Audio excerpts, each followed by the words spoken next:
मिलन में आप सबका स्वागत है। आज हमारे बीच अनिल जी महर्षि दयानंद के उपासना विषयक जो वेद मंत्र हैं उनके भावार्थ हैं उस पर प्रकाश डालेंगे। आइए अनिल जी। अ, नमस्ते सभी को। नमस्ते। अम, एक बार स्क्रीन शेयर करता हूँ। आशा करते हैं स्क्रीन दिख रही होगी आप सभी को। जी। अम, आप सभी का स्वागत है ईश्वर उपासना के इस मासिक मिलन में। अब हम इस श्रृंखला को जो हम चला रहे हैं कि जो वेद के भावार्थ हैं ऋषि दयानंद सरस्वती द्वारा लिखा हुआ, उसका जो हिंदी भाष्य है उस पर हम विचार मनन चिंतन कर रहे हैं। तो आज उसी श्रृंखला में एक यह वेद जो भाष्य है उस पर विचार करते हैं। तो ऋषि कहते हैं कि जो परमात्मा को नहीं जानते और उसकी आज्ञा के अनुकूल आचरण नहीं करते, उनको धिक है, धिक है। तो बहुत ही स्ट्रांग वर्ड में यहाँ पर ऋषि कह रहे हैं कि जो परमात्मा को नहीं जानते और उसकी आज्ञा के अनुकूल आचरण नहीं करते, उनको धिक्कार है। और एक बार नहीं लिखा, दो दो बार लिखा। और जो उसकी उपासना करते हैं वे धन्य हैं। और जो हम लोगों के लिए वेद द्वारा संपूर्ण विज्ञानों को उपदेश देता है, उसी की हम सब लोग उपासना करें। तो बहुत ही सुंदर ये भावार्थ है, जहाँ पर हम सभी जानते हैं कि जो वेद के अनुकूल अर्थात ईश्वर की आज्ञा के अनुकूल जो आचरण करना होता है, उसी को धर्म कहते हैं अपने शास्त्रों में। और वेद के प्रतिकूल आचरण करना अर्थात अधर्म करना, उसको वह हमारा अधर्म हो गया कि हम आचरण वेदों के अनुकूल अर्थात ईश्वर के अनुकूल नहीं कर रहे हैं। तो जो परमात्मा को नहीं जानते और उसकी आज्ञा के अनुकूल आचरण नहीं करते, अर्थात जो ईश्वर की उपासना नहीं करते, उनको धिक्कार है। और दो बार उन्होंने प्रयोग किया है धिक धिक। और जो उसकी उपासना करते हैं वे धन्य हैं।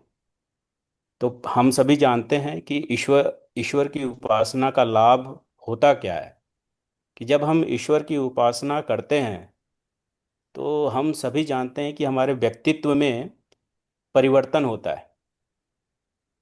तो जब हम ईश्वर के नज़दीक जाते हैं तो ईश्वर हमारे हमारे भीतर, हमारे आत्मा के भीतर ही अपने जो श्रेष्ठ गुण कर्म स्वभाव हैं उनको प्रवेश कराता है। तो हम उसकी आज्ञा के अनुकूल आचरण करने में समर्थ हो पाते हैं। एक तो होता है कि प्रथम संकल्पित होकर हम ईश्वर की आज्ञा का पालन कर रहे हैं और हमारा चित्त शुद्ध हो गया है और समाधिस्थ हो गए हैं। तो ईश्वर भी, ईश्वर के जो श्रेष्ठ गुण कर्म स्वभाव हैं वे भी हमारे भीतर प्रवेश करता है और उसके अनुसार हम फिर चलते हैं। तो यहाँ पर जो अधर्म करते हैं उनको धिक्कार कहा है। तो हम सभी जानते हैं कि इस सृष्टि में तीन तरह के मनुष्य होते हैं। उनकी तीन श्रेणियां हैं, मंद, मध्यम और उत्तम। और उत्तम में भी कई प्रकार के लोग हैं। कुछ उत्तम है, कुछ उत्तमतर है, उत्तमतम है, और फिर उससे भी ऊंचा अनुचान, जिसको जीवन मुक्त आप कह सकते हैं। तो इसको मैंने इस तरह से डिवीज़न इसका किया है कि प्रथम जो धर्मोपदेश, जो सबसे, जो उपदेश ऋषियों का होता है, जो क्रम होता है, उस क्रम में जो निम्न श्रेणी के जो मंद श्रेणी के जो मनुष्य हैं उनको वो धर्मोपदेश देते हैं।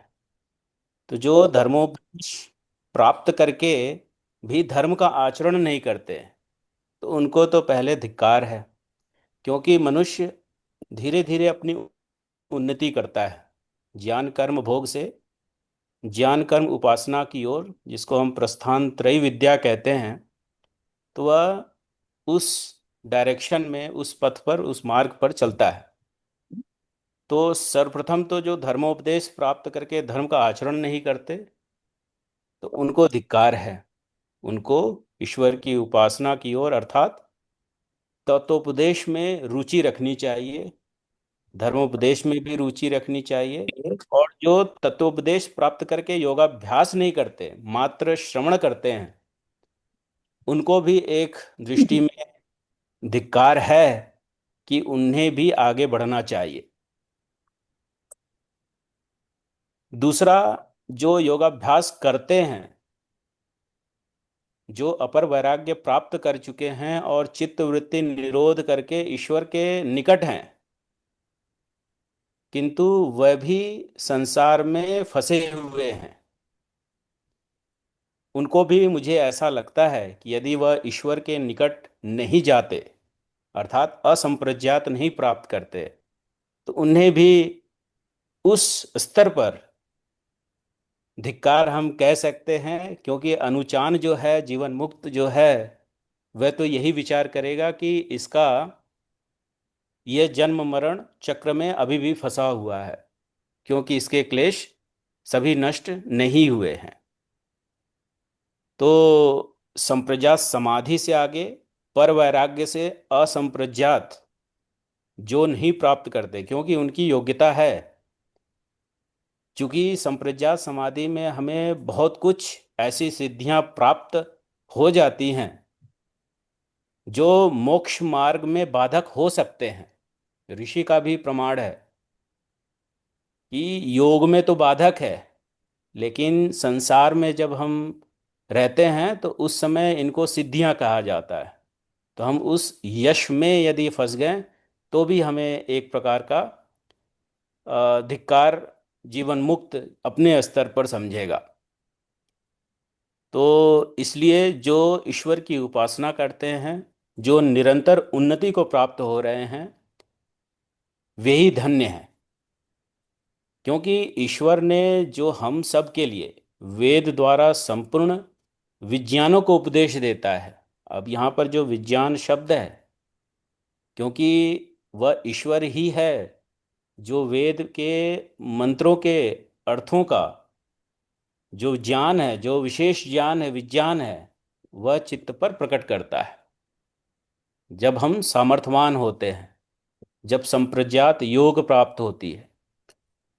इसलिए उसकी आज्ञा के अनुकूल हम चल पाए, इसलिए ईश्वर की उपासना करें और उससे विज्ञान को ग्रहण करके हम मोक्ष की ओर आगे बढ़ते रहें। तो इस विषय में इतना ही कहना चाहेंगे आचार्य जी। नहीं, बहुत अच्छा कहा। ये एक अच्छा बिंदु बताया अभी अनिल जी ने कि धर्म का आचरण करने वाले व्यक्ति को उसकी उपासना करनी चाहिए,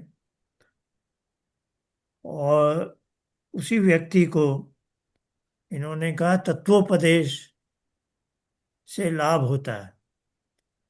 तो ये बहुत अच्छी बात कही कि तत्वोपदेश, ये तत्व ज्ञान जो है, पुरुष बुद्धि वाला विवेक ज्ञान जो है, इसका भी उपदेश बहुत लोग सुनते हैं। सांख्य और योग दर्शन बहुत लोग से लोग इसका अध्ययन करते हैं, लेकिन फिर इसका तत्वाभ्यास भी करना चाहिए। उपासना के दो अंग हैं, थ्योरी और प्रैक्टिस दोनों। तो बहुत से लोग योग सूत्र, सांख्य सूत्रों की अच्छी अच्छी व्याख्या करते हैं, उन्हें शाब्दिक ज्ञान है, लेकिन उपासना का अभ्यास नहीं करते हैं। तो थ्योरी और प्रैक्टिस दोनों साथ चलनी चाहिए। ये इन्होंने उपासना, जो उसकी उपासना करते हैं वे धन्य हैं, इन शब्दों की व्याख्या में अनिल जी ने ये पॉइंट आउट अच्छा किया कि तत्वोपदेश जो शाब्दिक उपदेश है, उसका अभ्यास भी, यानी तत्वाभ्यास तो इन्होंने उसके अंतर्गत संप्रज्ञात और असंप्रज्ञात समाधि तक जाने की बात कही। तो बहुत अच्छा ये मंत्र है। आइए आगे बढ़ते हैं। जी, यह बहुत ही सुंदर वेद मंत्र है और वेद मंत्र का भावार्थ है। मैं वेद मंत्र पढ़ूंगा और आप सभी बताइएगा कि यह वेद मंत्र आप सबने कहाँ देखा है। तो आगे उससे से ऐसा पहले करो जी, कि मंत्र भी एक स्लाइड में दिखा दो, है ना। जी अगली बार से हम कर देंगे हाँ। उसे भी। तो आज मैं वेद मंत्र अपने मुख से बोलूंगा जो इस वेद मंत्र का भावार्थ है, और आप सब बिना खोजे बताइएगा कि यह वेद मंत्र आपने कहाँ देखा था। तो उससे आने से पहले हम इस पे चर्चा करते हैं कि ऋषि कह रहे हैं कि ईश्वर का यह उपदेश है कि ब्रह्मांड में जिस प्रकार के जितने पदार्थ हैं उसी प्रकार के उतने ही मेरे ज्ञान में वर्तमान हैं। यह ईश्वर कह रहा है। और योग विद्या को नहीं जानने वाला उनको नहीं देख सकता, और मेरी उपासना के बिना कोई योगी नहीं हो सकता। यदि मन में ऐसा विचार आए कि हम ईश्वर को छोड़कर हम योगी बन जाएंगे, यह संभव नहीं है। तो ईश्वर स्वयं यहाँ पर कह रहे हैं कि ब्रह्मांड में जितने प्रकार के पदार्थ हैं, तो मुख्य रूप से दो प्रकार के पदार्थ हमें दिखते हैं। एक प्रकृति के जो कार्य पदार्थ हैं जिसमें बुद्धि हो गया, बाकी दूसरे जो अंतःकरण, इंद्रियां, जिस सूक्ष्म शरीर, स्थूल शरीर, यह सब प्रकृति के जो कार्य पदार्थ हैं। और उनमें जो रित है अर्थात जो अड़िग नियम ईश्वर ने बना कर रखे हुए हैं, यह कुल मिलाकर हम एक प्रकार के पदार्थ हम समझ रहे हैं। और दूसरी है चेतन विद्या। दो तरीके के पदार्थ हैं, एक जड़, एक चेतन। जड़ में जो प्रकृति के कार्य पदार्थ हैं, और दूसरी जो चेतन विद्या है जिसमें आत्मा और परमात्मा है। तो इन दोनों प्रकार के जो ज्ञान है, जो सूक्ष्म ज्ञान है, उन सभी का जो ज्ञान है वह ईश्वर में मूल मूल ईश्वर है उसका। वह सब कुछ जानता है क्योंकि वह सर्वज्ञ है। हम बोलते हैं स ही सर्वविद सर्वकर्ता। सांख्य दर्शन का एक सूत्र है जहाँ पर वहाँ बताया गया है कि वह ईश्वर ही है जो सब कुछ जानता है, इसलिए वह सब कुछ कर भी पाता है, इसलिए उसको सर्वज्ञ कहते हैं। तो उस सर्वव्यापक ईश्वर में वह ब्रह्मांड के जितने भी प्रकार के पदार्थ हैं उनकी विद्या उस ईश्वर में है। और जितने भी योगियों को यह शास्त्र मिले हुए हैं उन सब का भी स्रोत ईश्वर ही है। वेदांत दर्शन का एक सूत्र आता है शास्त्र योनित्वात्। तो जितने भी हम शास्त्र देखते हैं, सांख्य दर्शन, योग दर्शन, ये जो विद्याएं देखते हैं, छोटे छोटे सूत्रों में बहुत गुड़ विषय को ऋषि जो रख लेते हैं, उन सब का जो मूल स्रोत है, जो कारण है, वह ईश्वर है। तो ईश्वर में सब प्रकार के सभी ज्ञान हैं। तो जैसे सूर्य और पृथ्वी को ईश्वर ने स्थापित किया है, और सूर्य प्रकाशित करता है मूर्तिमान पदार्थों को, तब हमें मूर्तिमान पदार्थ दिख पाते हैं। मूर्तिमान पदार्थ अर्थात जो हमें आंखों से दिख रहे हैं। तो यह ऐसे ही ईश्वर ने हमारे भीतर हृदय आकाश में,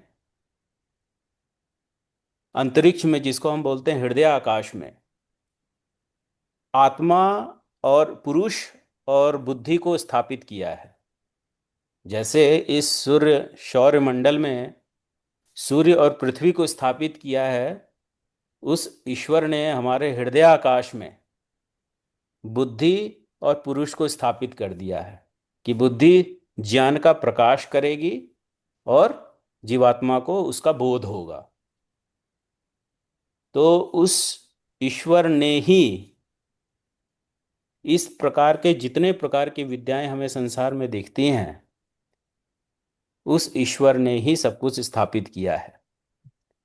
और उस योग विद्या अर्थात जो हम योगाभ्यास करते हैं, योग विद्या का अर्थ हो गया है कि जो चित्त की वृत्तियों का जो निरोध किया जाता है, उससे संबंधित जितनी भी विद्या है, जो उसको नहीं जानता उसको देख नहीं सकता। अर्थात ईश्वर की जो उपासना नहीं करता, जो ईश्वर के निकट नहीं बैठता, उस ज्ञान को प्राप्त नहीं कर सकता। और ईश्वर स्वयं कह रहे हैं कि मेरी उपासना के बिना कोई योगी नहीं हो सकता। तो जैसे अंधा जो व्यक्ति होता है, सूर्य के प्रकाश में भी मूर्तिमान पदार्थ, जो कोई भी पदार्थ वह देख नहीं सकता, वैसे ही ईश्वर के बिना वह सूक्ष्म पदार्थों को भी नहीं देख सकता और उसको विवेक ज्ञान ही नहीं हो सकता। विवेक ज्ञान अर्थात पुरुष और बुद्धि, जो हमें मोक्ष के लिए आवश्यक है, वह भी नहीं हो सकता। तो बहुत ही सुंदर यह वेद मंत्र है।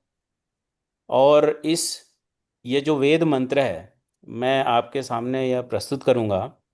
मैं बोलूंगा क्योंकि यह मैंने कई बार, इतना बार बोला है कि वह वेद मंत्र मुझे याद रहता है। तो आप सब बताइएगा कि यह इस वेद मंत्र को आपने कहाँ देखा है।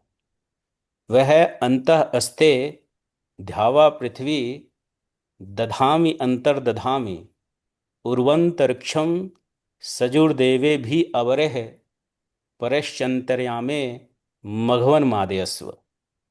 आपने क्या कभी इस वेद मंत्र को देखा है? नहीं, इसके कुछ शब्द संध्या के अंदर आते हैं अगले मंत्रों में। जी, तो यह इतना समय तो नहीं लिया जाएगा। यह कभी पुस्तक यदि आप अपनी देखें, आचार्य जी का जो भाष्य है, तो इसके जो पीछे एक मंत्र लिखा हुआ है, क्या आप अभी देख पा रहे हैं यह हम्म। वेद मंत्र? यदि आपके पास पुस्तक हो तो हाँ। पीछे यह वेद हाँ। मंत्र लिखा हुआ है। हम्म। यह इसी वेद मंत्र का भावार्थ है। तो यह बहुत ही सुंदर वेद मंत्र है, अर्थ भी है। आचार्य जी, आप कुछ कहना चाहते हैं? नहीं, अच्छा है, अच्छा कहा भी, अच्छा है, व्याख्या भी अच्छी की है। बस एक जगह थोड़ा सर्वविद सर्व कहता, वह सब जानता है, सब विद्या जानता है। बल्कि पतंजलि ने तो कहा सर्वज्ञत्व बीजम, जानता से हम भी जानते हैं, पर हमने किसी से सीख कर जाना है। तो पतंजलि ने स्पष्ट किया कि ईश्वर जानता है लेकिन किसी से सीख कर नहीं, उसका सर्वज्ञत्व उसके बीज में ही है, सर्वज्ञत्व का बीज है उसमें। यानी ज्ञान का, उसी ने ज्ञान को जन्म दिया। सर्व कहता मतलब, अब कोई समझे कि ईश्वर सब जानता है और उस ज्ञान के अनुसार कर्म करता है, तो उसको यहाँ कर्ता में दो आशय हैं। एक तो है सृष्टि में जो भी गतिविधि हो रही है, प्रकृति की जो भी गतिविधि है, जैसे अभी सौर मंडल की बात हुई, तो बहुत थोड़ी कुछ गतिविधियां मनुष्य पशु पक्षी की हैं, हमने अपना घर बनाया जो भी है।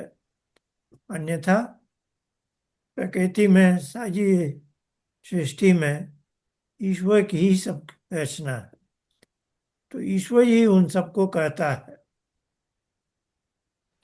और उसी की ये शक्ति से हमारे अंदर प्राण चलते हैं और उस प्राण के माध्यम से हम थोड़ा बहुत कुछ कर पाते हैं। तो सांख्य के इस सूत्र में ईश्वर सारी विद्या का मूल है, और प्रकृति की जितनी भी हलचल है, जिसको प्रकृति की गतिविधि कहें, वो सब ईश्वर के ही कारण है, ईश्वर ही उनका कहता है। बहुत अच्छी बात कही है। आगे बढ़ते हैं। आचार्य जी, मेरा एक सवाल है। ये इसी मंत्र को क्यों चुना आपने इस पुस्तक के लिए? मेरे ख्याल से ये मंत्र अनिल ने ही हमें भेजा था शायद, मुझे याद नहीं है। जी जी, मैंने ही भेजा था, तो हाँ, माता जी ने शायद इसको चुन लिया होगा। तो इसमें सृष्टि रचना भी है, ज्ञान और ईश्वर जीव प्रकृति तीनों बातें आ गई ना। अच्छा। दूसरा आचार्य जी शायद संभवतः ईश्वर भी विज्ञान का उपदेश इसी मंत्र से कर रहे हैं शायद, ऐसा कुछ आभास।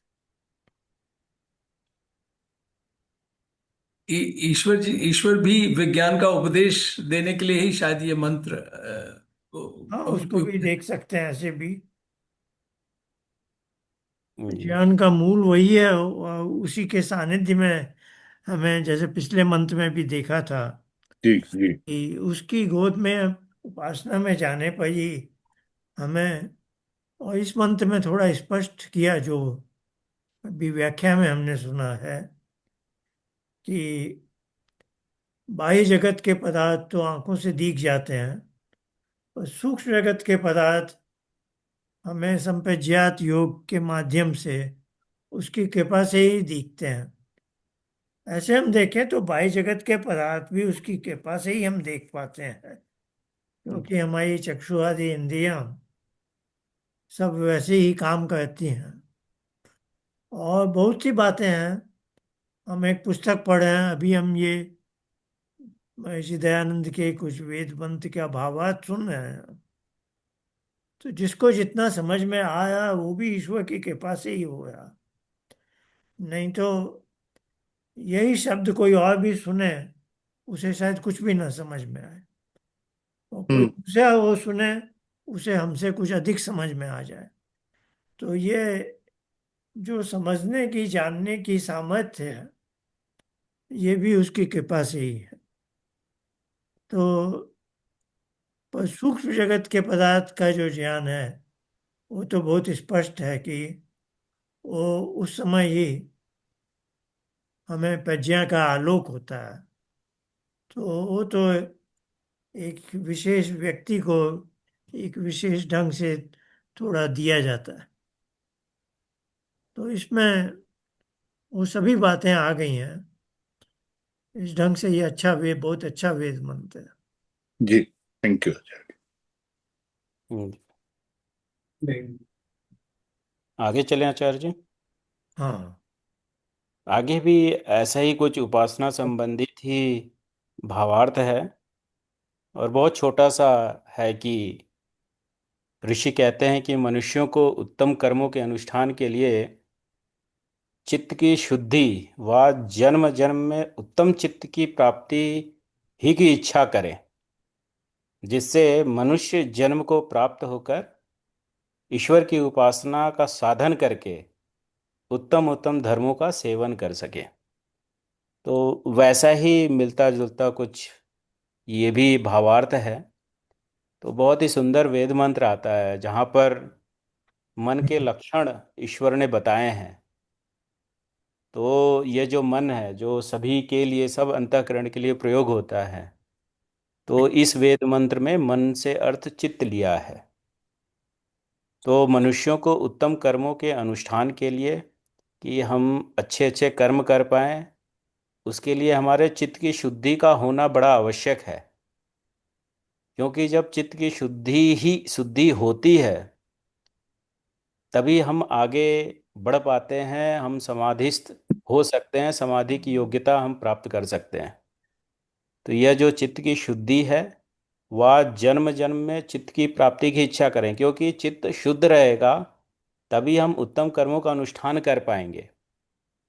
और इन उत्तम कर्मों के अनुष्ठान करने से, यदि हमने कुछ सकाम भी कर्म कर लिया और तो और हमारा चित्त शुद्ध भी है, तो जो हमारा अगला जन्म होगा वह मनुष्य का ही जन्म मिलेगा। लेकिन एक बात यहाँ पर विशेष रूप से ऋषि ने बताई है कि जब भी हमारा मनुष्य का जन्म हो, तब तक हमारा जो चित्त है, हमारा जो मन है, वह उपासना का साधन बन के मिले। क्योंकि यह संभव चित्त की शुद्धि में ही हो सकती है। तो बहुत ही सुंदर वेद मंत्र है। तो ऋषि वहाँ पर, मतलब ईश्वर ने कहा कि आन एतु मनः पुनः कृत्वे दक्षाय जीव से ज्योक् च सूर्यम दृशे।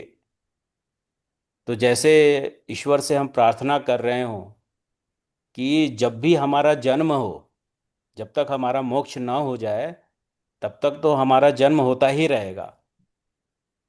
तो जब तक हमारा जन्म हो तब तक हमें यह जो मन है वह उपासना का साधन बन के मिले। हम ईश्वर की ही उपासना करें, हम उपासना में उन्नति करते चले जाएं। और जब तक हमारा विवेक ज्ञान, हमें विवेक ज्ञान, विवेक ख्याति ना हो जाए, हमें विवेक ख्याति की प्राप्ति ना हो जाए, तो उत्तम कर्मों के अनुष्ठान के लिए और दक्षाय जीव से, यहाँ पर शब्दों का प्रयोग वेद मंत्र में आया है, कृत्वे दक्षाय जीव से। कृत्वे अर्थात क्रेतु कतु प्रज्ञा के अर्थ में होता है कि हम ईश्वर से विज्ञान की प्राप्ति कर पाए और उसके अनुसार हम स्किलफुल हो पाए। दक्षाय जीव से, और हम 100 वर्षों तक जीते रहें, ऐसी हम ईश्वर से इस वेद मंत्र में हमने प्रार्थना की है। हम मनुष्यों ने प्रार्थना करी है ईश्वर से।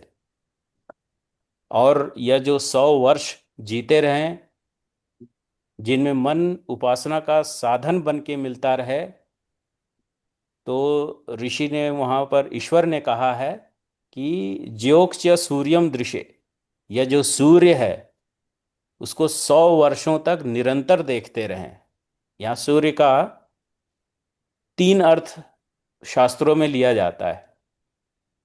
एक, सूर्य का अर्थ हम सभी जानते हैं, जो अंतरिक्ष में चमकता है सूर्य, जो तीक्ष्ण स्वभाव का है, वह एक अर्थ है, जो प्रकाश का पिंड है।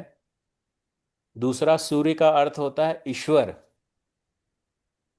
जैसे ईश्वर स्वप्रकाश स्वरूप है और दूसरों को प्रकाशित करता है, वैसे ईश्वर है। तो ईश्वर का नाम भी सूर्य है। और एक संज्ञा प्राण, जो प्राण है उसको भी सूर्य कहते हैं।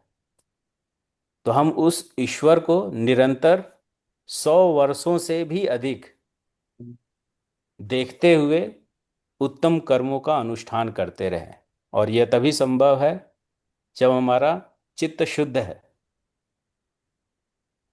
तो यह बहुत ही सुंदर वेद मंत्र है। आचार्य जी, आपने आपको कुछ ऐड करना? एक एक छोटा सा मतलब पूछना चाहता हूं अनिल जी, आचार्य जी से। आचार्य जी, बेसिकली जो हो रहा है, जब ईश्वर ने सबसे पहले हमको बद्ध जीव बनाया तो उसमें उसकी इच्छा अनुसार सत रज तम का अनुपात था। वो श्रेष्ठ अवस्था थी हमारे चित्त की, और कोई क्लेश के संस्कार नहीं थे। धीरे धीरे, और उसने शायद हमको इसीलिए बनाया कि हम उसके साथ ही रहें, perhaps, I mean just my thinking. और फिर अविद्या से ग्रसित होते होते हम क्लेश के संस्कार ग्रहण करते गए, और फिर हजारों जन्मों बाद जब जागे, आप जैसा कोई मिला तो लगा कि ईश्वर से विमुख हो चुके हैं, और फिर वही काम, उसी मार्ग की तरफ वापस चल पड़ते हैं जिस स्थिति में ईश्वर ने हमको बनाया था। हमको ये आभास होता है कि जब तक उसी स्थिति में हम नहीं पहुंच पाएंगे तब तक वो हमको स्वीकारेगा नहीं।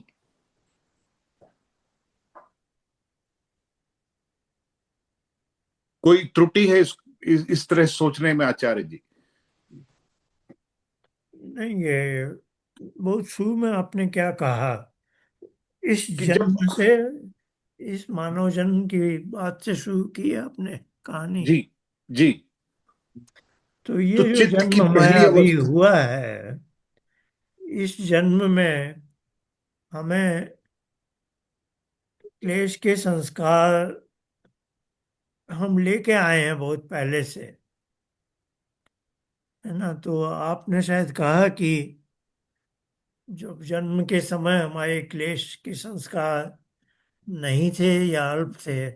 मैंने कहा हाँ, पहले जन्म में, जब पहली पहली रचना हुई हमारी, अच्छा, जब इसीलिए मैंने पूछा। जब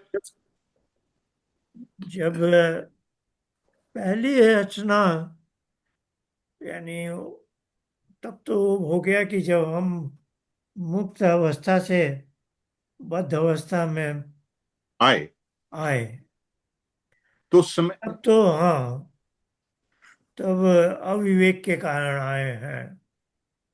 जैसे अभी सुई की बात की ना, तो ये जो भौतिक सुई है, जी ये भी नष्ट हो जाएगा एक दिन। प्रकाश का ये जी है जी तो जी स्वप्रकाश स्वरूप, लेकिन प्रकाश देना बंद कर देगा एक दिन। जी तो कहते हैं, ये महर्षि दयानंद का कहना है कि हमें जब मुक्ति मोक्ष मिल जाता है तो विवेक ज्ञान हो गया, विवेक जी ज्ञान का प्रकाश हो गया, लेकिन वो प्रकाश भी सदा बना नहीं रह सकता, एक दिन वो भी क्षीण हो जाएगा। जी जैसे सूर्य भी क्षीण हो जाएगा। तो वो जब क्षीण होता है बहुत लंबी अवधि के बाद, तो हमारा विवेक के प्रकाश का जब क्षीण होना है, तब अविवेक ने जन्म ले लिया। और ओके अविवेक ने जब जन्म ले लिया, तो आप उस समय की अवस्था कि पहला मनुष्य जीवन मिल रहा है, तो वो तो ऋषियों जैसा होता है, क्योंकि वो बहुत पवित्र आत्मा है।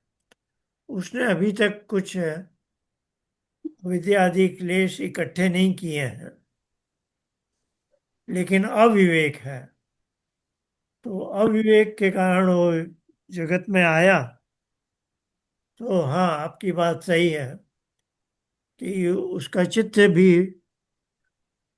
में अशुद्धि नहीं है, और उसके अहंकार में क्लेश के संस्कार लगभग नहीं है, लेकिन अविवेक है, यानी अंधकार जैसा है। तो उस अंधकार में अविद्या जन्म लेने लगती है, अविद्या से दूसरे क्लेश के संस्कार जन्म लेने लगते हैं।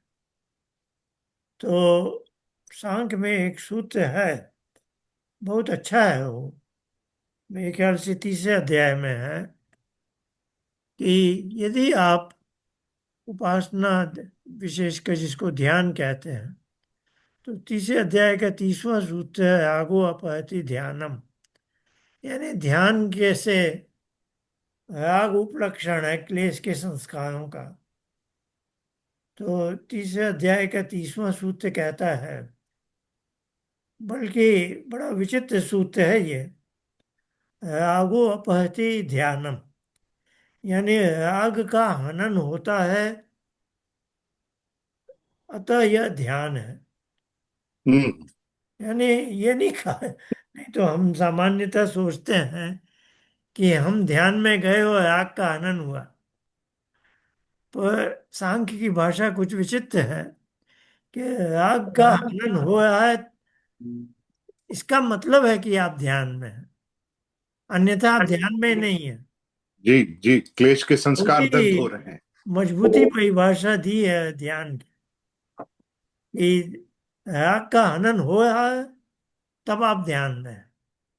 हम्म तो खैर, तो इसी के आगे एक सूत्र है, या मुझे खोजना होगा तीसरे अध्याय में या 5वें अध्याय में, कि यह जो मनुष्य जीवन की जीवन यात्रा है, इसमें क्लेश के संस्कार बढ़ते हैं या घटते हैं, एक समान नहीं रहते, जैसे कि तैसे नहीं।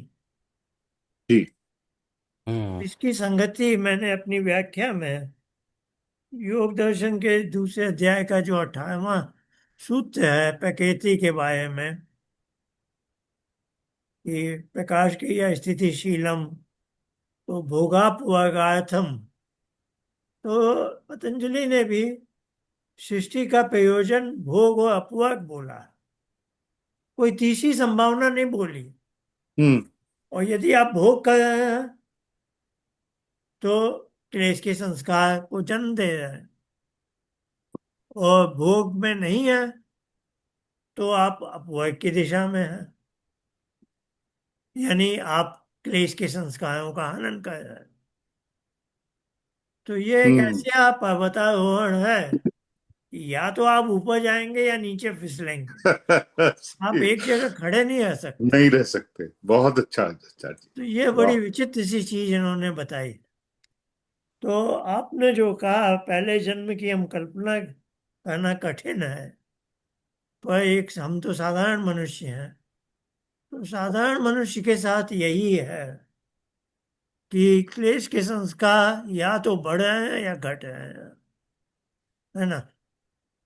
और क्लेश के संस्कार बहुत अधिक भी हो गए तो उनके कारण ये क्लेश के संस्कार तो रहते हैं अहंकार में, पर जब ये अधिक मात्रा में हो जाते हैं तो बुद्धि, जिसको चित्त कहा है यहाँ, चित्त को प्रभावित करने लगते हैं। तो ऐसी सब जगह जैसे चित्त की अशुद्धि की बात आती है तो चित्त शब्द आता है, बुद्धि नहीं आता है प्यार।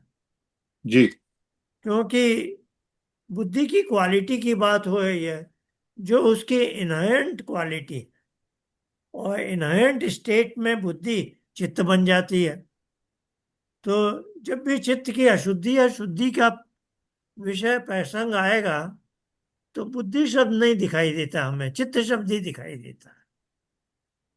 तो ये भी थोड़ी छोटी बातें हमें समझ में आ जानी चाहिए कि इस मंत्र में भी अब चित्त की शुद्धि लिखा उन्होंने, वो बुद्धि की शुद्धि नहीं लिखे हैं। क्योंकि बुद्धि का जो वास्तविक रूप है वो चित्त है ना। जी।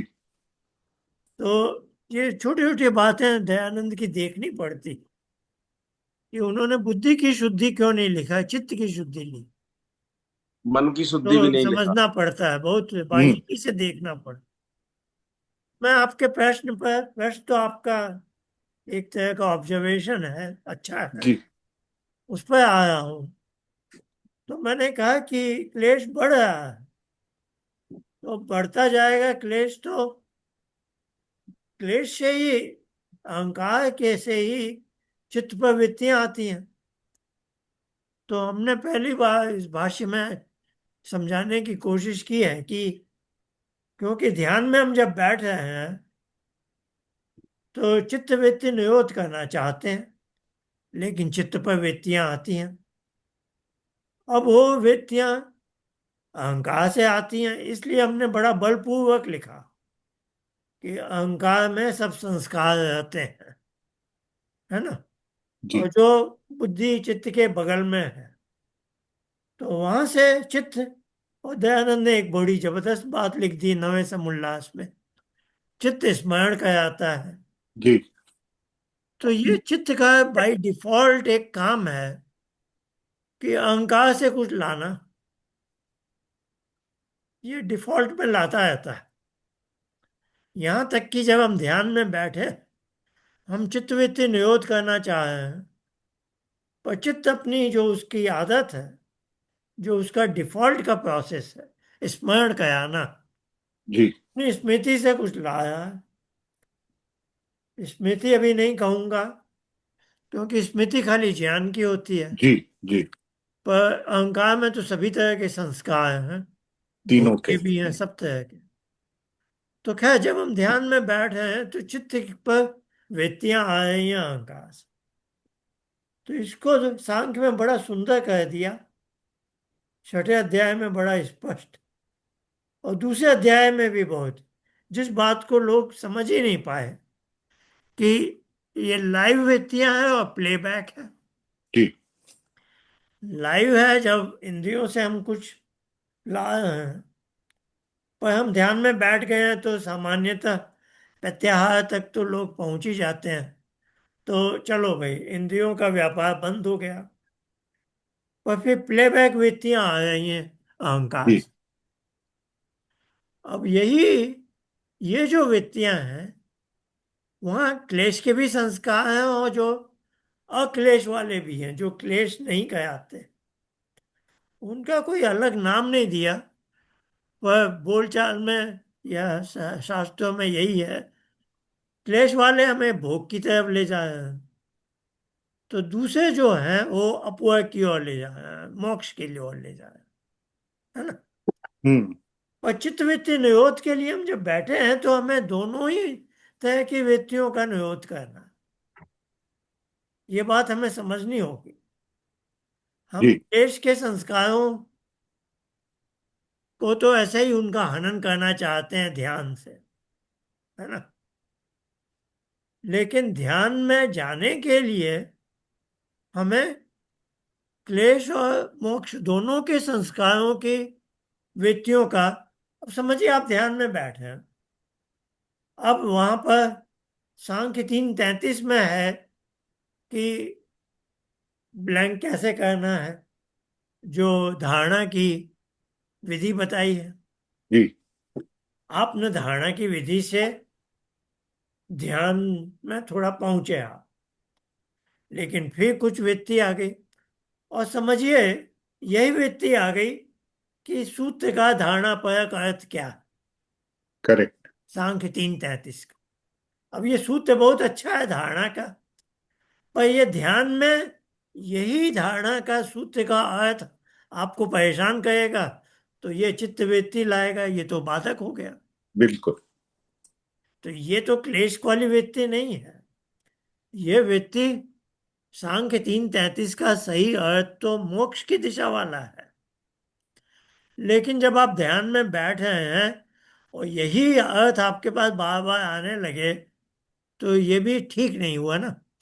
इसको भी इस रोकना है। चित्तवृत्ति से भी निरोध करना होगा। जी तो ये बात आपको समझनी होगी कि ध्यान में दोनों क्लेश और मोक्ष दोनों के संस्कारों की वृत्ति का निरोध करना। पर अब मैं मूल बात पे आता हूँ, शुद्धि की बात आए ना। तो क्लेश जैसे शुरू में अविवेक आया, अविवेक से अंधकार आ गया। अंधकार बाहर वाला नहीं, बुद्धि के आकाश में। तो बुद्धि को जब कुछ समझ में नहीं आता है, तो कोई मिथ्या ज्ञान उत्पन्न हो जाएगा, है ना। हम्म और मिथ्या ज्ञान ही अविद्या है। तो जी अविवेक से अविद्या अनायास उत्पन्न हो जाती है ना।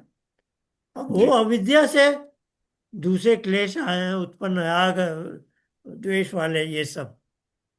जी फिर ये क्लेश का अकाउंट बढ़ता जा रहा है। अब जब बहुत बढ़ गया, तो क्लेश की वृत्तियां बार बार बुद्धि पर आएंगी, चित्त पर ध्यान के समय। तो चित्त को प्रभावित करने लगती हैं, और उससे चित्त की अशुद्धि उत्पन्न हो जाती है। ये एक बहुत ही विचित्र पहेली वेद में और हमारे इन शास्त्रों में बताई गई है। बड़ा विकट है ये। What is the nature of this अशुद्धि, बड़ा मुश्किल है कहना। हम्म क्योंकि चित्त इतना तदाकार होने वाला सबसे पहला महत के रूप में कार्य है, जो सत्व प्रधान महत हमारे लिए बुद्धि बना है। अब उसमें अशुद्धि प्रवेश कहाँ से कर गई, कैसे, ये बड़ा, इस पर बहुत रिसर्च करनी होगी। देखना होगा ऋषियों ने हमें क्या गाइडेंस दी है। तो इसका मैंने तात्पर्य अपने ये हुआ भाष्य क्या? में एक आध जगह थोड़ा कोशिश की है समझाने की, कि जैसे एक बहुत पतला कागज ही है, बहुत पतले कागज की कल्पना की जाए। क्योंकि अभी पहले मंत्र में आया ना वो विज्ञान वाला तदाकार और लेखी वाला, कि वो बुद्धि तदाकार हो जाती है विषय के अनुरूप।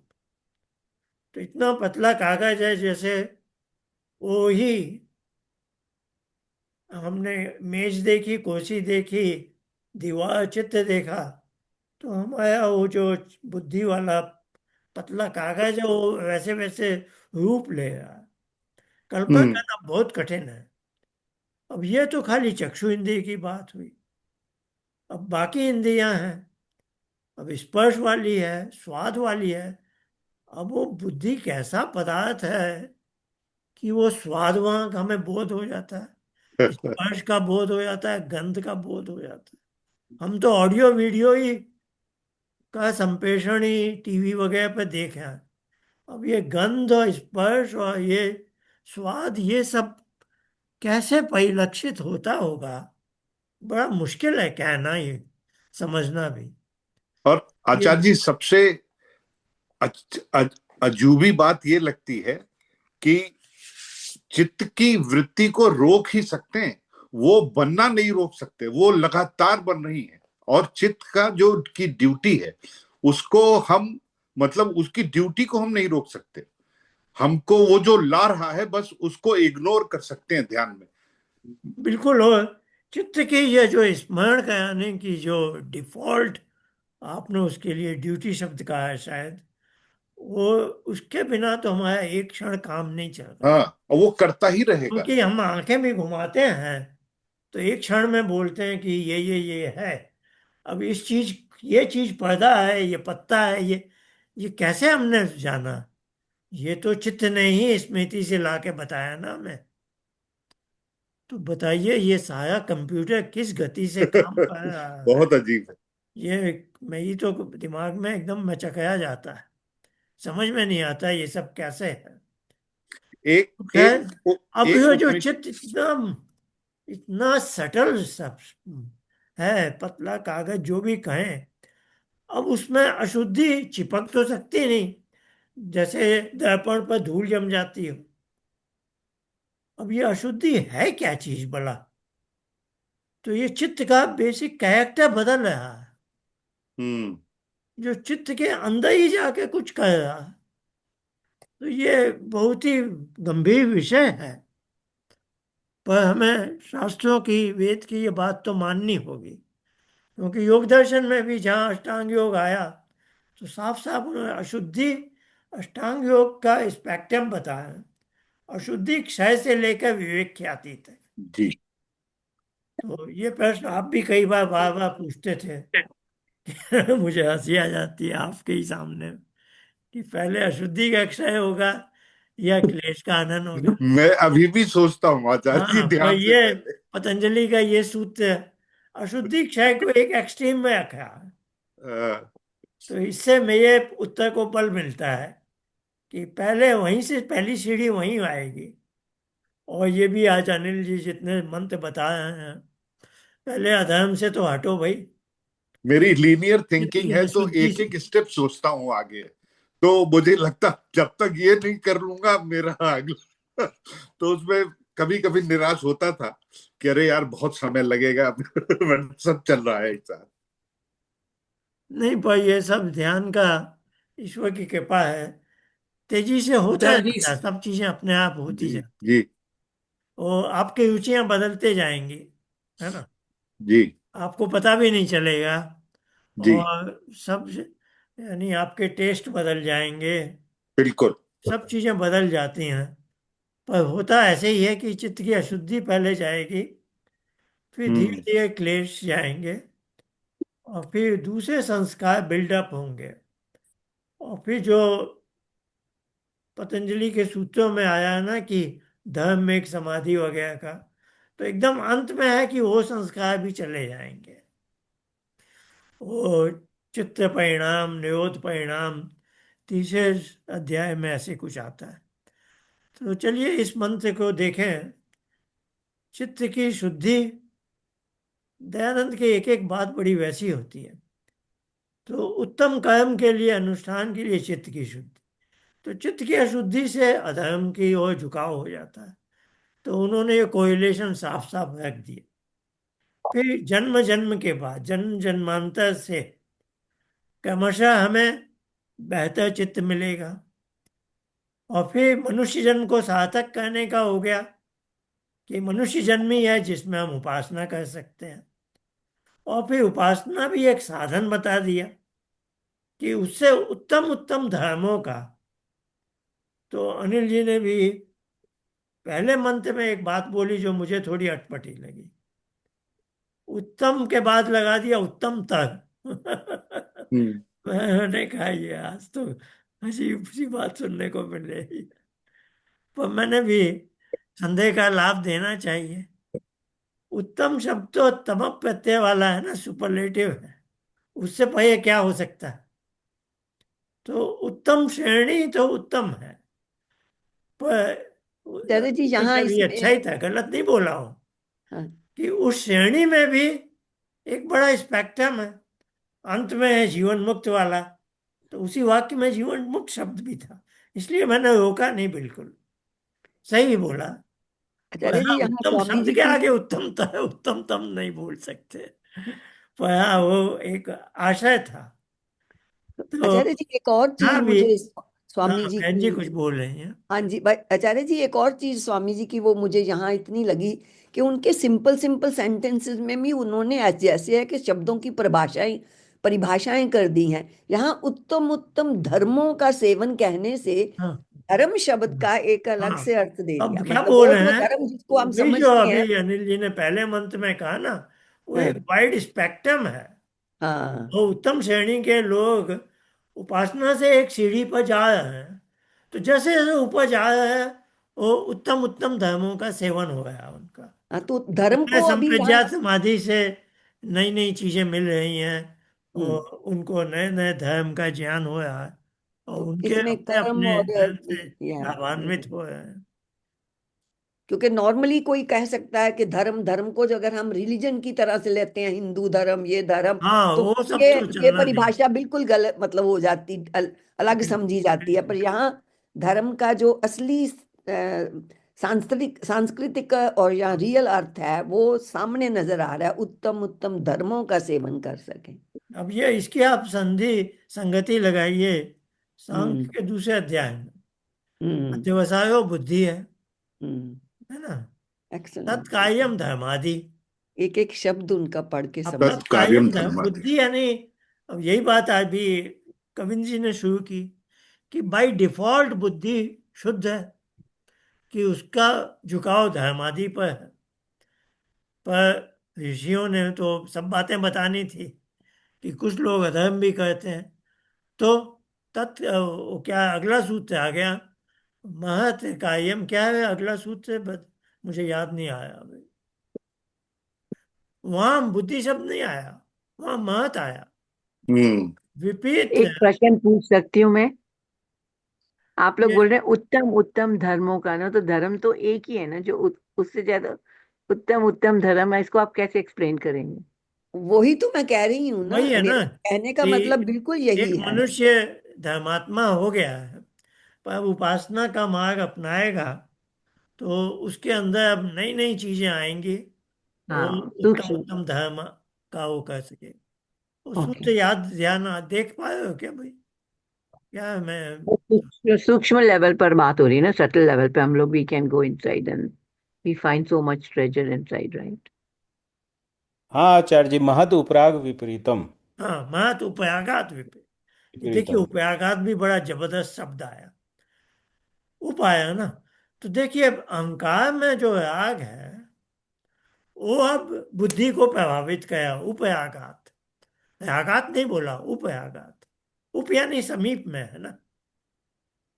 ये ऋषियों की बातें बड़ी इतनी हो होती हैं, बड़ी जबरदस्त।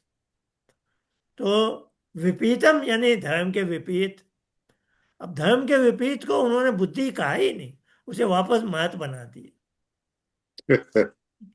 उसे बुद्धि, क्योंकि उनका ईश्वर के ने हमें बुद्धि दी है, वो बाय डिफॉल्ट धर्म करने के लिए दी है, धर्मानुसार आचरण करने के लिए।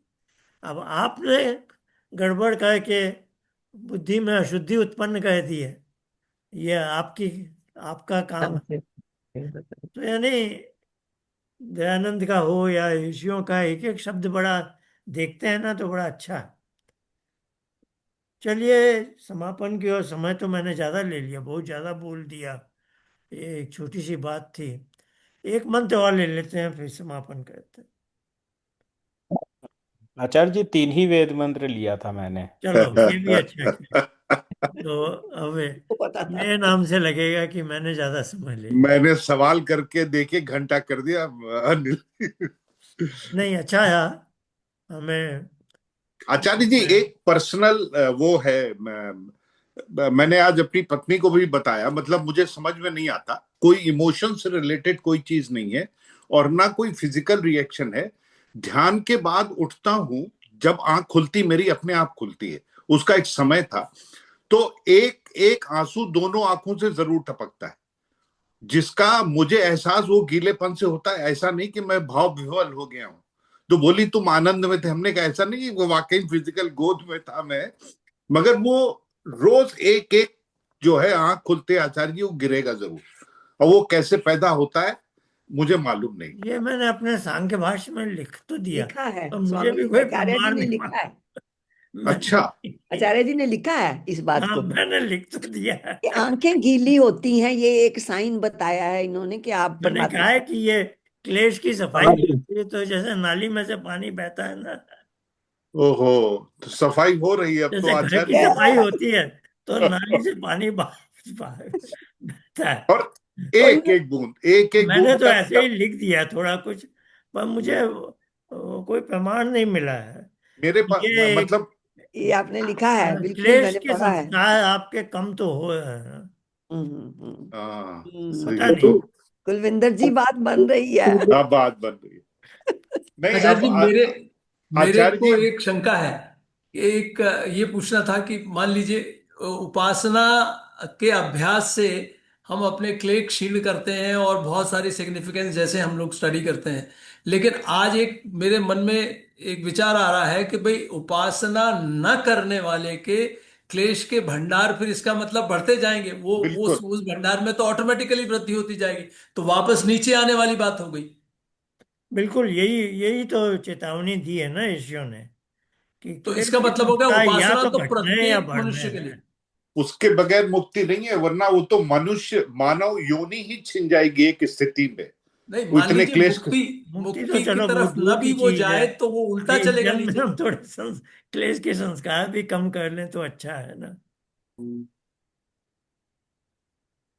आचार्य जी, एक और मुझे आपको कहना है कि पंचवें अध्याय में जो आपने भाषा के बारे में, अर्थ के बारे में, शब्द अर्थ के बारे में कुछ लिखा है, वो मुझे थोड़ा सा डिफिकल्ट लगा। मे बी अभी तक शायद अनिल जी आगे आएंगे उसको समझने में। अम, ऐसा नहीं मैं कह रही कि मुझे बाकी सब समझ आ गया। हाँ, ऐसा मत वो थोड़ा समझिए। सांख्य के सूत्र बहुत जटिल है वहां पर, हाँ जी, वो क्योंकि भाषा वैसी है निगेटिव वाली, कि निषेध कैसे वाली। उसका भाषा के साथ अर्थ तो का जुड़ाव है मुझे भी उसका। वो प्रसंग को समझने में कई बार अपने इंजीनियरिंग हिसाब से फ्लो चार्ट डायग्राम बनाने पड़े। ओह, अच्छा, मैंने ठीक। शायद सबसे ज्यादा काम, क्योंकि सारा 6 महीने में मैंने कर डाला था, फरवरी आपने तो 2022 से आचार्य जी देखो, अगस्त अभी मैंने 2022। तो मुझे आचार्य जी। याद इसलिए है कि अगस्त 2022 में, आज हमारे बीच नहीं है ना वेद हम्म, गुलाटी जी बहन जी, तो अगस्त 2022 में मैं उनके घर गया सप्ताह भर के लिए। हाँ हाँ। तो मुझे याद है कि सुबह मैं 2-4 घंटे वही 6-8 सूत्र देखता रहता था, और वो भी परेशान होंगे कि ये हमेशा यही कागज देखता रहता है, क्या बात है। तो वो एक अंतिम गुत्थी उनके घर में ही मैंने किसी तरह से उसको सुलझाया था। तो आचार्य जी। बहुत ही कठिन था वो। तो उसका उसका आशय ये बनता है, देखिए, एक तो ये जगत है, जगत तो सत्य जगत बोलते हैं, है ना। हमें स्वप्न आते हैं, स्वप्न में जो हो रहा है वो मिथ्या है, और स्वप्न स्थायी नहीं होता, स्वप्न से हम बाहर आ जाते हैं। और जब आंखें खुली हैं, तो कल भी हमारा जो न्यूयॉर्क का परिवार ग्रुप है, वहाँ हम बात कर रहे थे, तो सामने पीपल का पेड़ है, 10 लोग देख रहे हैं, तो 10 बोलते हैं ना ये पीपल का पेड़ है ना। यदि उस समय सबको स्वप्न दिख रहा होता, तो स्वप्न तो सबके अलग अलग होते, अलग अलग होते जी। हम्म, है ना। हम्म, पर प्रमाण। ऐसी कोई बात नहीं है। हम्म, और तो सांख्य में बहुत स्पष्ट कह दिया कि ये जगत सत्य हम्म, है ना। हम्म, और इसका उपादान कारण प्रकृति भी है, सब बातें ईश्वर जीव प्रकृति वाली बातें सब स्पष्ट कर दी। हम्म, हम्म, अब है वेद से हमें मिलता है शुरू से कि जगत में इतने पदार्थ हैं तो उनके नाम होने चाहिए, उनके नाम के बिना काम नहीं चलता। हम्म, एक नन्हा शिशु भी जन्म लेता है तो सबसे पहले इसका नाम क्या हो, बिना नाम के तो हमारा काम नहीं चलेगा ना। तो recognize, जितने तो हमारे दर्शन में बोलते हैं नाम रूप, हम्म, एक वस्तु का गुण है रूप और उसका नाम भी होना चाहिए। तो वस्तु और उसका गुण एक ही चीज है ना। एक ही सिक्के के दो पहलू हैं। पहलू है, हाँ जी, हाँ जी। तो वेद से हमें सारा ज्ञान मिला शब्द के रूप में, और उसी ईश्वर से मिला जिस ईश्वर ने जगत बनाया है। तो जो जगत, जैसे अभी सूर्य शब्द की बात हुई, तो सूर्य शब्द वेद में भी आया और ऋषियों ने सूर्य को भी देखा, तो उन्होंने जिसको आज हम सूर्य कहते हैं उसका नाम सूर्य रख दिया। तो ये बात आज अनिल जी ने भी कही। वेदांत का जो शास्त्र योनित्वात वाला शब्द सूत्र है उससे, और उसका अगला शब्द, उसके पहले का सूत्र क्या है, जन्माद्यस्यत, यानी इस जगत में सब चीजें उसी से जन्म लेती हैं, ईश्वर से, और ईश्वर से ही सारे शास्त्र का ज्ञान बना है। फिर अगला सूत्र बड़ा जबरदस्त है, तत्तु समन्वयात, यानी वेद से जो हमें ज्ञान मिला और साक्षात ये जगत दिख रहा है, इनमें समन्वय है। समन्वय हो गया, ठीक। समन्वय है मतलब दोनों का स्रोत एक ही है, ईश्वर ब्रह्म है ना। अथा तो ब्रह्म जिज्ञासा से शुरू होता है वेदांत दर्शन।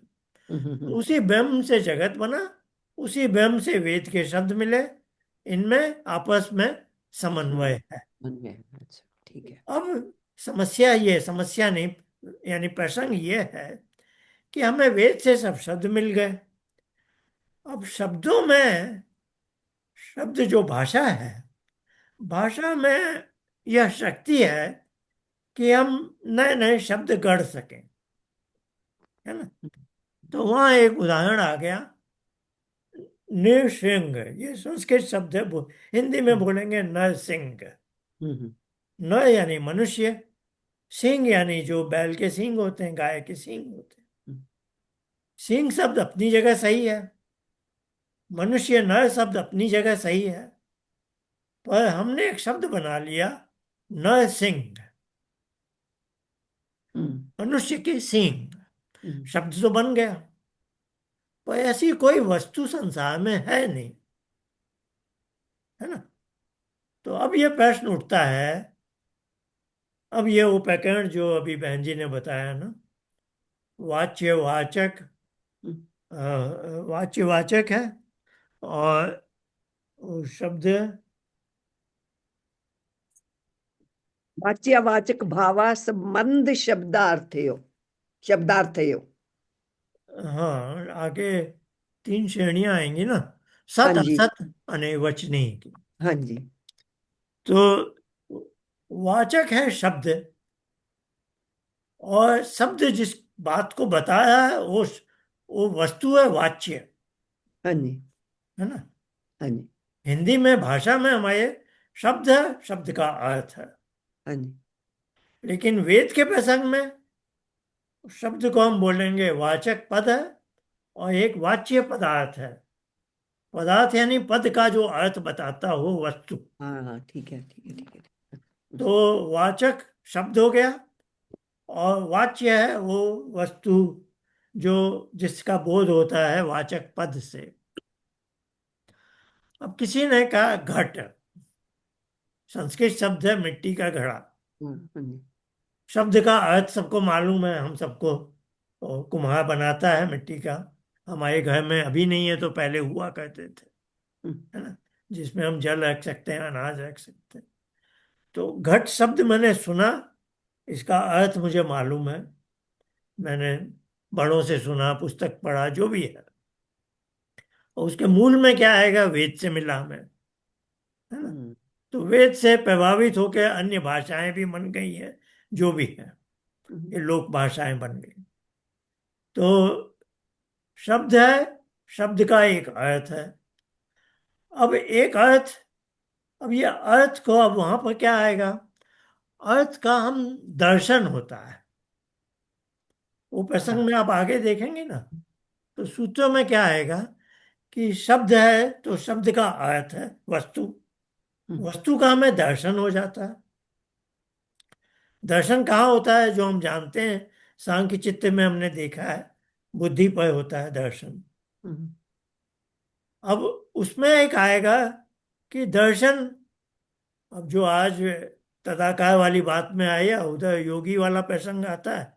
और ऐसे भी आप सब जानते हैं, ये दर्शन भी दो तरह से होता है। एक तो इंद्रियों से हो गया, ये तो हम सब जानते हैं। दूसरा है संप्रज्ञात योग में योगी दर्शन। को होता है ना। तो उस पदार्थ का दर्शन हुआ, यानी वो अर्थ है, और उसका एक वाचक पद होना चाहिए, जो जिसका वह अर्थ है। अब एक कुछ ऐसी चीज आ जाती है जिसका चित्त में दर्शन हो ही नहीं सकता, जैसे ईश्वर का नहीं हो सकता, है ना। ईश्वर को हम आंखों से नहीं देख सकते, ईश्वर की चित्तवृत्ति संप्रज्ञात योग में भी नहीं बनेगी, है ना। बिल्कुल। चित्तवृत्ति तो कोई फाइनाइट चीज की आ- बन सकती है ना, आकार विकार आकार की इनफाइनाइट की बनती है। कैसे बन सकती है चित्तवृत्ति, है ना। हम्म। सूक्ष्म पदार्थ की बन सकती है, पर ये तो एकदम ही खम बम है ना। सटल भी है सबसे, और बड़ा भी है सबसे बड़ा। तो ये तो खम भी है, बम भी है। तो ईश्वर एक विचित्र पदार्थ है ना। तो अब ये इसका केवल भाव हो सकता है। इसका भाव कैसे पता चलेगा, भाव आत्मा को डायरेक्ट मिलेगा। बिल्कुल। बाकी सब चीजों के दर्शन में चित्त साधन का काम करता है, लेकिन कुछ वह पदार्थ जैसे ईश्वर हो गया, उसके लिए उसका दर्शन हो नहीं सकता, चित्त उसका साधन नहीं हो सकता। चित्त के माध्यम से हम ईश्वर के गुणों को जान सकते हैं, ईश्वर के बारे में बातचीत कर सकते हैं, पर ईश्वर का जब प्रत्यक्ष करना है तो यही चित्त बाधक हो जाता है ना। तो चित्त वृत्ति निरोध से बाद आत्मा को सहज ऐसा लगता है कि मैं उसके आनंद सागर में डूब गया हूं। तो इससे उसको बोध हो गया, ईश्वर का भी प्रत्यक्ष होता है, पर उसमें चित्त और इंद्रियों की कोई भूमिका नहीं। साधन नहीं होता, चित्त साधन। तदाकार हो जाते हैं, हाँ, तदाकार। आप उसके, ये तदाकार वाली भाषा चित्त के साथ है। अब अच्छा। हम चित्त के बाद भी देखिए, चित्त से हमें बाह्य जगत के स्थूल पदार्थ का बोध होगा, और योगाभ्यास के माध्यम से सूक्ष्म जगत के पदार्थ का बोध होगा, जो जिनके लिए कॉमन शब्द है दर्शन। अब आया भाव, तो भाव का बोध कैसे होगा, भाव का बोध जीवात्मा को या मनुष्य के, पुरुष को डायरेक्ट होगा, जब भी होगा, उसमें चित्त साधन नहीं होगा। तो दर्शन शब्द में चित्त साधन है, तब शब्द के अर्थ का ज्ञान हो रहा है। अब किसी पदार्थ के अर्थ, पदार्थ का ज्ञान नहीं हो पाया, लेकिन पदार्थ की सत्ता है, उसकी एग्जिस्टेंस है, जैसे ईश्वर का एग्जिस्टेंस है। तो ईश्वर का दर्शन नहीं होया चित्त पर, तो जैसे उसके भाव का ज्ञान हमें बोध हो रहा है डायरेक्ट। तो इसको हम बोलेंगे, अब ओ माना गया। अब जो सत असत अनिर्वचनीय वाली शब्दावली है, उसमें ये बाह्य जगत का पेड़ है, पौधे हैं, जो भी कुछ है, ये सत है सब, और इनके नाम है सब, है ना? नृसिंह एक उदाहरण दे दिया। नरसिंह, ये शब्द तो बन गया, पर ये शब्द है असत, क्योंकि इसका कोई करेस्पॉन्डिंग पदार्थ है नहीं संसार, है ना। अब किसी ने कहा ईश्वर या मूल प्रकृति। मूल प्रकृति भी हमारी बुद्धि का भी कारण है, उसको बुद्धि नहीं जान सकती, इसीलिए उसको अव्यक्त बोलते हैं। पर वो अव्यक्त है क्योंकि उसका प्रत्यक्ष भी नहीं हो सकता, उसका बस हम अनुमान कर पाते हैं। पर ईश्वर थोड़ा अलग ढंग का है। ईश्वर को हम अव्यक्त नहीं बोलेंगे। ईश्वर इंद्रियों से नहीं जाना जा सकता, जैसे मूल प्रकृति भी नहीं जानी जा सकती। पर ईश्वर का हमें भाव का बोध हो जाता है, भाव से वो तुरीय इस ढंग अवस्था से में ही ईश्वर का संभव है प्रत्यक्ष आचार्य। माना जाता है। पर तुरीय प्रकृति अवस्था का में ही प्रत्यक्ष, संभव। मूल प्रकृति का प्रत्यक्ष नहीं है, उसको हमेशा अव्यक्त बोला जाएगा। तो ये थोड़ी गंभीर वैसे विवेचना है। तो इसलिए ईश्वर को या ईश्वर के आनंद को बोलेंगे अनिर्वचनी। अनिर्वचनीय यानी जिस, वचनों से नहीं है। अब सांख्य में लिख दिया उन्होंने कि मुझ में और ईश्वर में क्या अंतर है, उन्होंने कहा आनंद का अंतर है। उसके पास आनंद है, मेरे पास आनंद नहीं है। अब ये बात मुझे तो क्या समझ में आएगी, मैं तो आनंद जानता नहीं। जब इसी ने कहा घट यानी घड़ा, वो तो मैं जानता हूं, बैल के सींग भी मैं जानता हूं, और चलो सूक्ष्म जगत है, थोड़ा बहुत मुझे भी संप्रज्ञात समाधि में पता चल रहा है, वो भी मैं जानता हूं। पर ये आनंद तो मैं कभी नहीं जान सकता। तो ये हो गया अनिर्वचनीय, ये असत नहीं कहलाएगा। अनिर्वचनीय है यानी ऋषि ने कहा, उन्होंने देखा हुआ है, इसके लिए भाषा कोई नहीं है। उन्होंने देखा हुआ है। जैसे उन्होंने घट देखा है, वैसे ही उन्होंने आनंद को भी देखा है। पर उनके कहे घट शब्द को मैं समझ लेता हूं, तो यह सत शब्द है। अब ईश्वर असत नहीं है, जैसे नरसिंह है असत, ईश्वर सत है। सत है, लेकिन मेरे लिए सत नहीं है, मैं नहीं जानता ईश्वर का आनंद क्या है। तो वो कहते हैं तुम्हारे लिए यह अनिर्वचनीय है, इसका मैं विवरण वचन समझा नहीं सकता तुम्हें, समझा नहीं सकता। ये तुम्हें खुद जाकर देखना होगा। एक्सपीरियंस करना होगा। आप समझे। हम्म, तो ये शब्द का एक वो है, शब्द संसार वास्तविक संसार से ज्यादा व्यापक है। तो वहाँ क्लासिफिकेशन सत असत अनिर्वचनीय, तो इसका इस ढंग से सभी वाच्य पदों का हम्म, 3 विभाग में बनाए गए हैं, हम्म, है ना। और किसी का कुछ थैंक यू आचार्य जी।